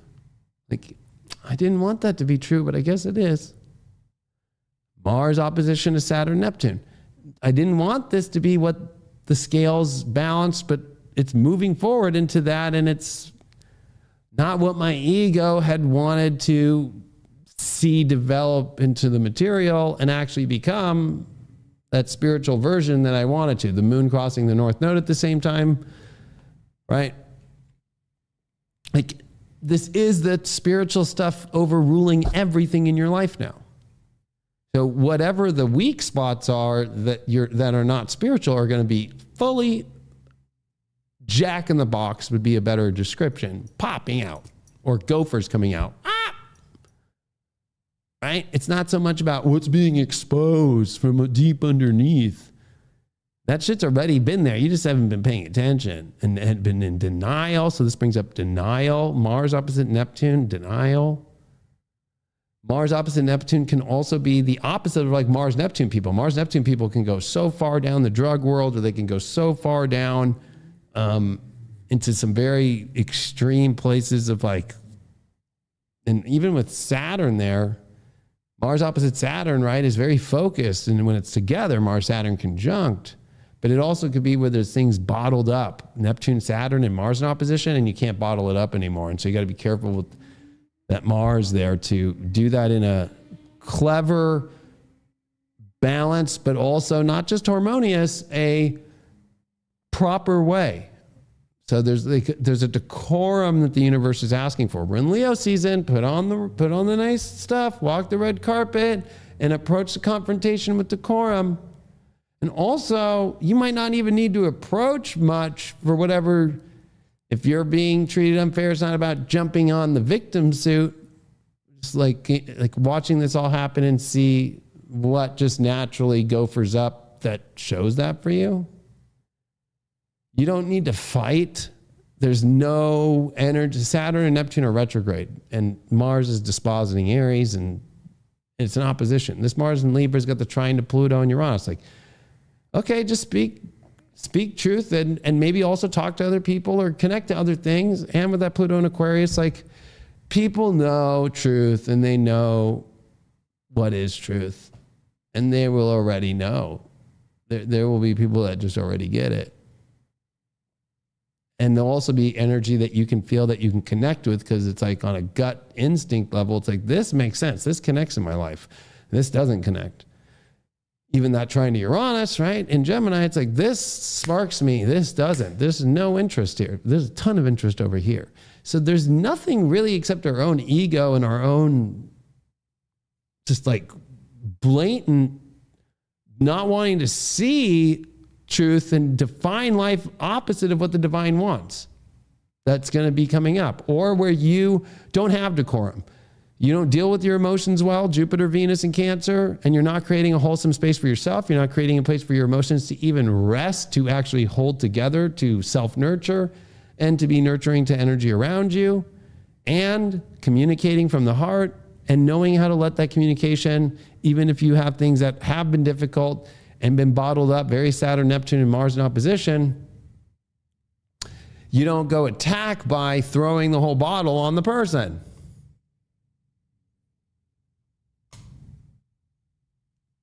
And we see that Venus-Jupiter conjunction beginning right there, and we'll be completing on that Monday, the 11th, as Mercury's come direct. And to be honest with you, I feel like it's like a hallelujah moment here.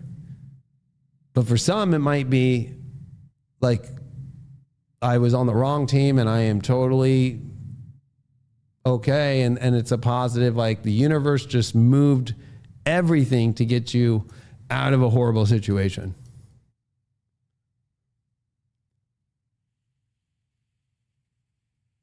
Especially either with relationships, work, spiritual issues, people that don't fit into an environment with lots of people around. So it could be somebody in a friend unit that finally everybody goes, okay, we're done. Somebody in a family unit, everybody goes, okay, this is weird. Right? Like, this is where the people that don't mix well at all, they get naturally, the universe shows what's going on. But if it's you, you got to pay attention here. Like, what are you not doing? It's more of what you are doing, right? It's our actions. And it's you trying to force balance, force harmony, which is really control. These are not planets for control. If anything, control is out the window. You can't control the weather. You can't control the food. You can't control all the things that everybody's so worried about in the spiritual community. You can't control all of it. What you can do is move efficiently and move prosperously through this reality now.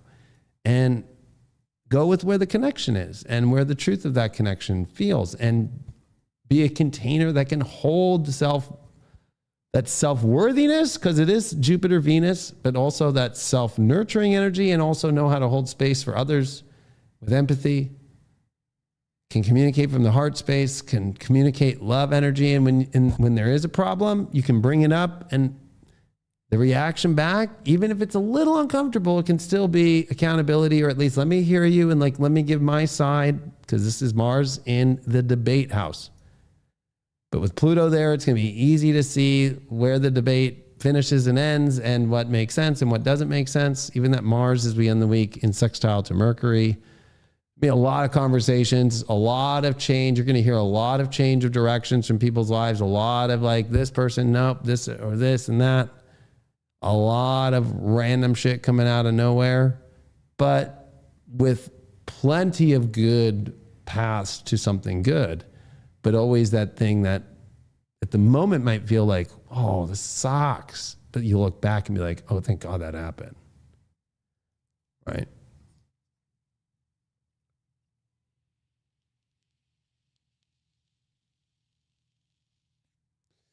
And it's kind of interesting because we're getting ready for 2 new moons in Virgo after this. And one's an eclipse, a solar eclipse, and then a lunar eclipse after this full moon, right? And Pisces. Okay, yeah, there's a lot of cleanup that has to happen, and this is the beginning of that cleanup. But it's doing it in a way where it's organizing and getting everything naturally aligned, and what's not naturally aligned out. And getting you to pay attention to where are your blind spots that you're too afraid to confront, that your ego hasn't let go of yet. Saturn, Neptune's about dissolving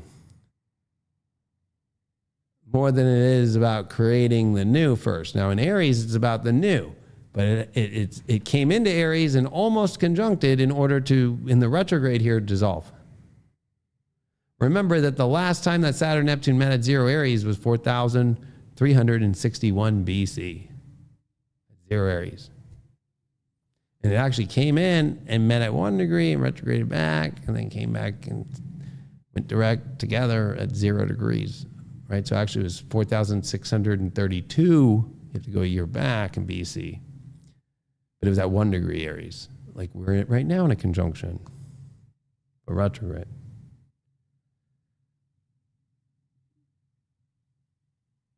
And here's the helio.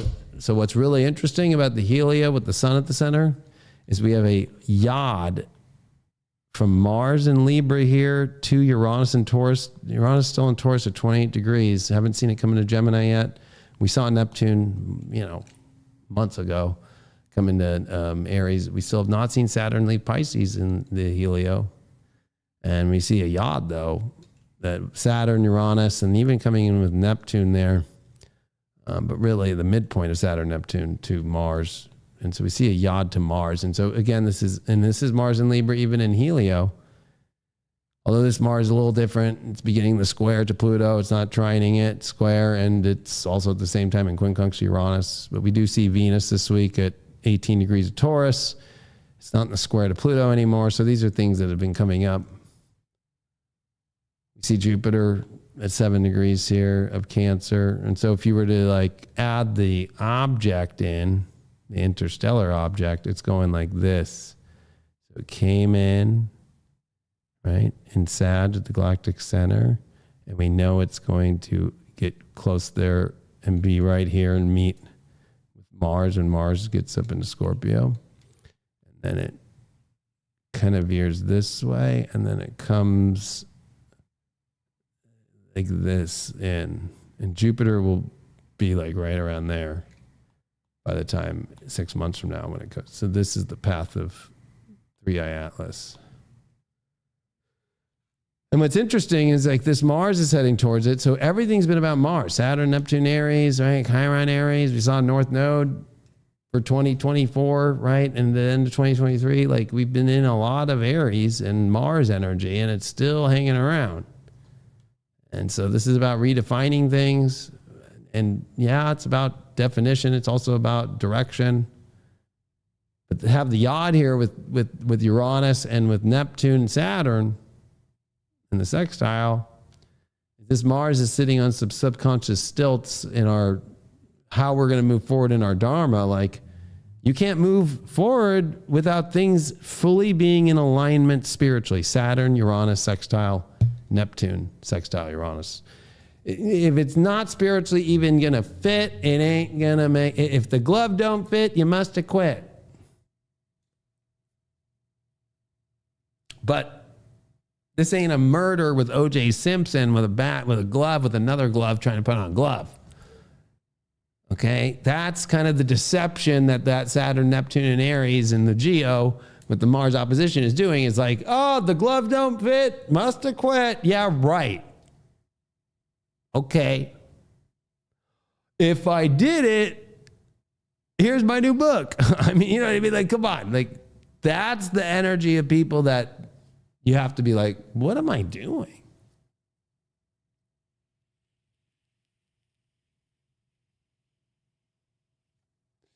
And, even just looking at this helio, even after this week, once we come back next week, I've never stopped doing this show. I do it every week. And I do all my shows on High Vibe still. But once we come back and that Venus starts to be with Uranus there, that'll be very interesting. And Mars is going into Scorpio and all that shit, helio-wise. There's a lot where if you don't let these amazing alignments on both sides of from viewpoints of the solar system and Earth, geocentric, make you understand it, you're going to get that wake-up call either way. And for the Jupiter-Venus conjunction at 13 degrees here, going to 14 degrees, let's not forget the North Node's in Pisces, so that Jupiter's, you could say, the co-ruler of that dispositor, but let's not use it. It's Jupiter exalted. It's Jupiter with Venus.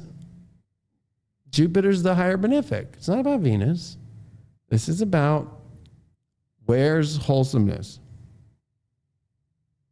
Who can be a container and who can't? Which ride do you want to take at Disneyland? The person who can't emotionally hold the container or the person who can?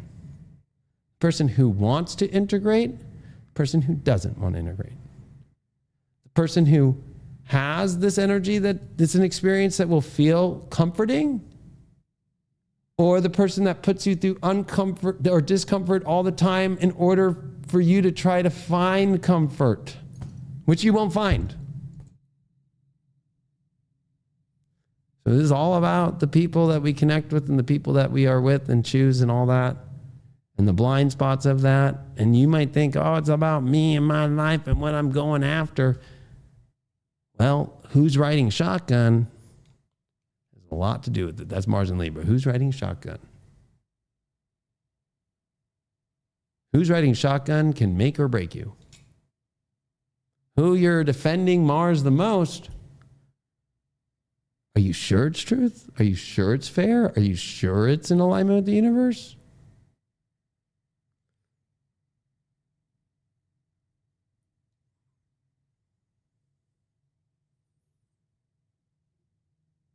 You know, look at our politics today. People still defending the president on both sides of the aisle, Obama and Trump. They're all fucking corrupt. They're all pieces of shit. They all lie and they all do the worst shit in the world. They all are pieces of shit. You've gotten the truth over the last couple months especially last month of Uranus and Gemini. You got the truth. Like at this point, anybody who still believes, oh, the plan says that this pedo is going to work out, and that person who says he's not gay and does all this shit, and all of it, Uranus showed you all these people are fucktards. All of them. They're all bad. They're all bad. There's not one good one out there. They're all bad. They're all the worst fucking people on the planet. All of them. Not one is better than the other. It's your time to disconnect from all that shit too.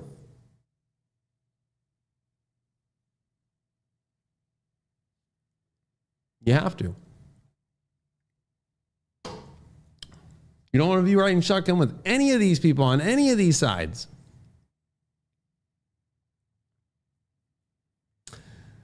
Dare I predict people that are in shotgun in some of these more bigger positions either get fired or clap back.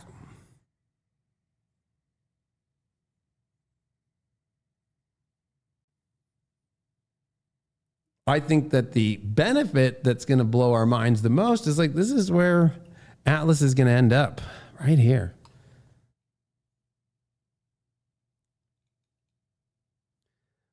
Will it load my fucking OneDrive here? Yeah, well, okay, good. Okay. Let's go to my files here and let's go to my file. Let's go to app. Yes.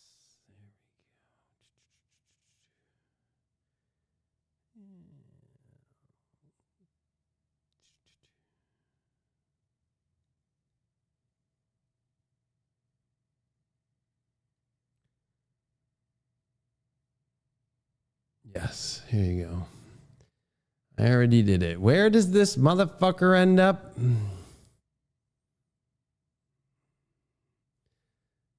Oh. How crazy that it's going to be on where Mercury retrograde stations direct is where we'll be on 0 Aquarius, right? The reason why, for those that have seen my Substack I just put out right before I just did this live, is on October 2nd at 7 degrees Scorpio is where the object will be, and Mars in tropical, and I'm using tropical here. That's where Mars will be at 7 Scorpio. And the object will be there and Mars will be there. So there's going to be some sort of fucking massive lit up shit there. October 2nd. Okay?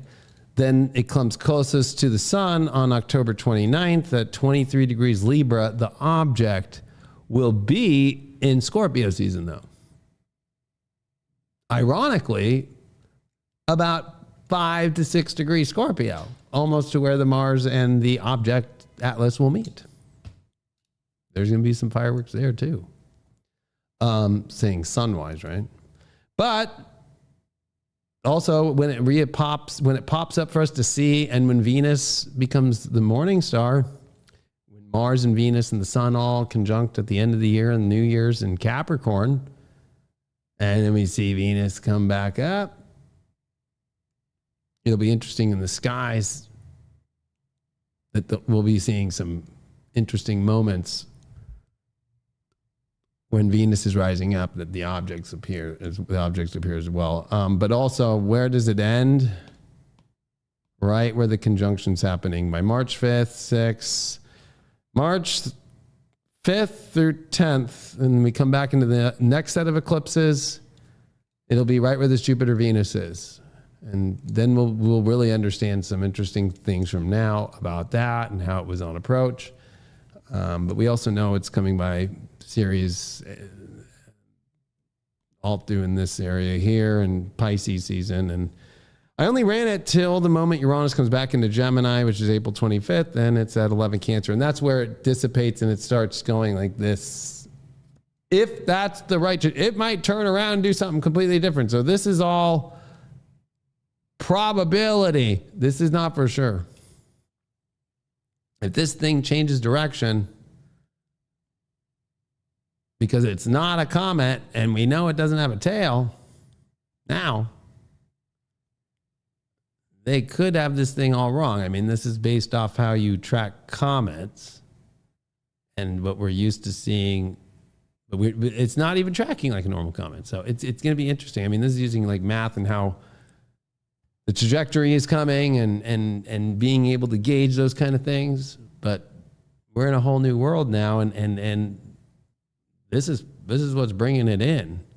So if you all want to see the 5-hour video I did, you can just go to High Vibe. I've done a bunch of new updates on the site. We have a whole new catalog now, right? So it's like Netflix style now, and so like right now I'm live on Deep Astrology. But I just did a special. You go to Leo King, or you go to paid video specials, right? Bringers of the signal. And so you can rent it or you can purchase it, and it's 5 hours long. And then I created in the community. We're all aware. Remember, this is on the apps too, the mobile apps, where it's like a full-blown social network. You have your own profile, everything, like the real deal. But like, I have a network where we're all talking in the experiences that we're going to go through this whole interstellar object 3i Atlas with. And this connects to the Palladian prophecies, and it connects with DNA. On my Substack, I just wrote about it for those, so they will understand what I'm trying to get at to purchase. I'm not even logged in, but we can just do the Leo King.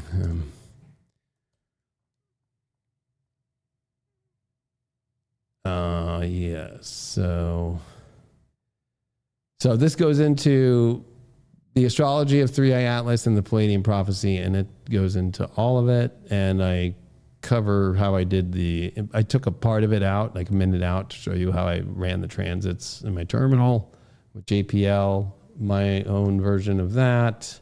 But its connection with everything from Voyager 1, all this stuff that's happening right now, and the color and how it's connected to DNA, because that looks like a DNA strand. And the Palladians always said we'd wake up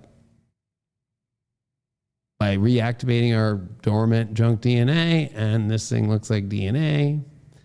How this is really what I literally had to go through Bringers of the Dawn all over again, and all the prophecies and how it's connected, the Saturn-Neptune conjunction.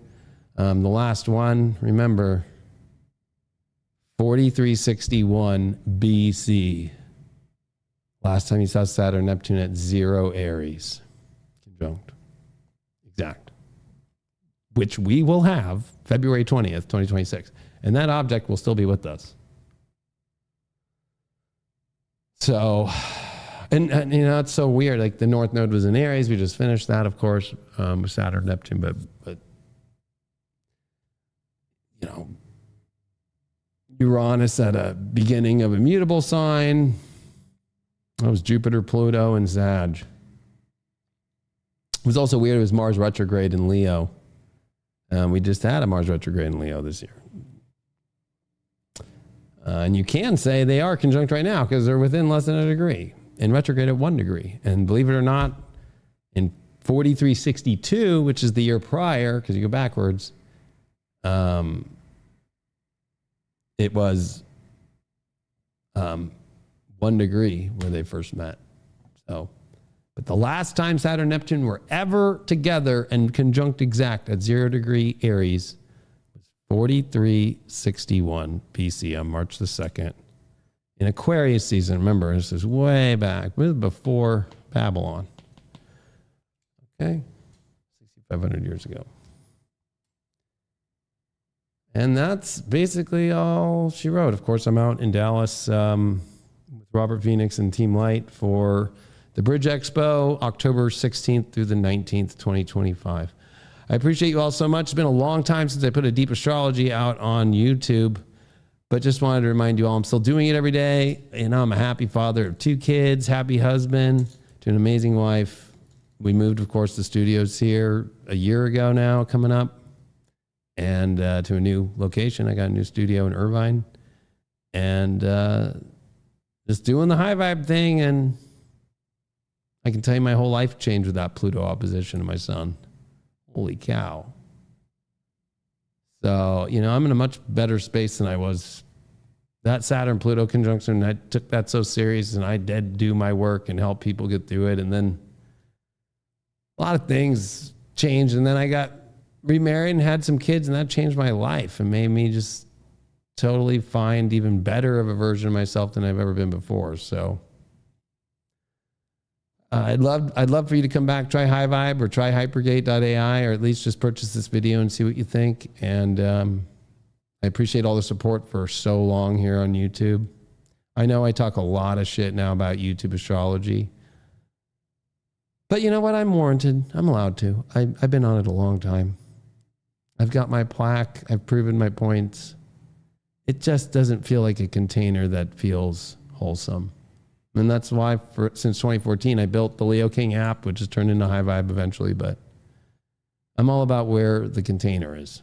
And with Jupiter and Cancer, I think you should be too. It was Jupiter and Cancer that created the ideas of the Leo King app and pushing it out on premium. And when Jupiter went to Leo, and then I got lucky and had some of the people who put Dollar Shave Club and that huge exit and put together even that liquid death water right now, that group reached out to me and incubated me into that app and helped me out so much.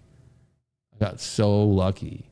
But it was all because of all you on YouTube who went and followed me onto the Leo King app and became the first astrology network and the first astrology video horoscope network that was paid and all that on a mobile app in 2014.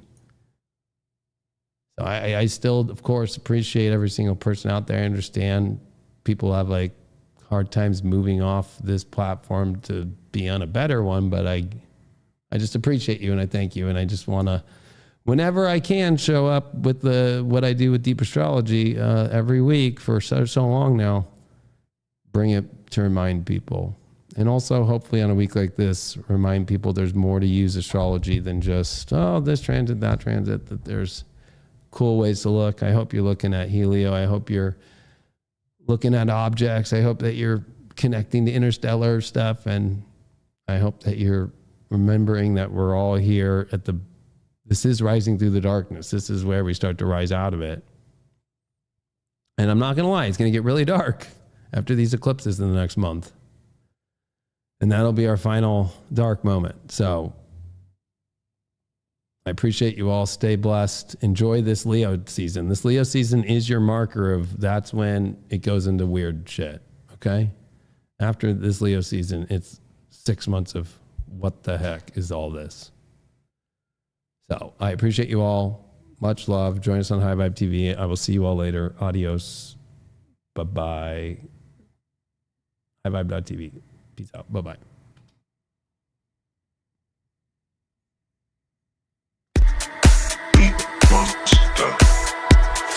Attention, please.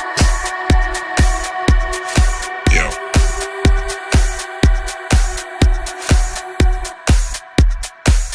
Okay.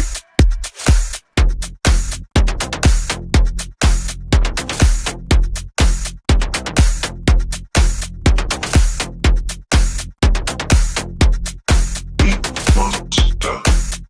Attention, please. Yo.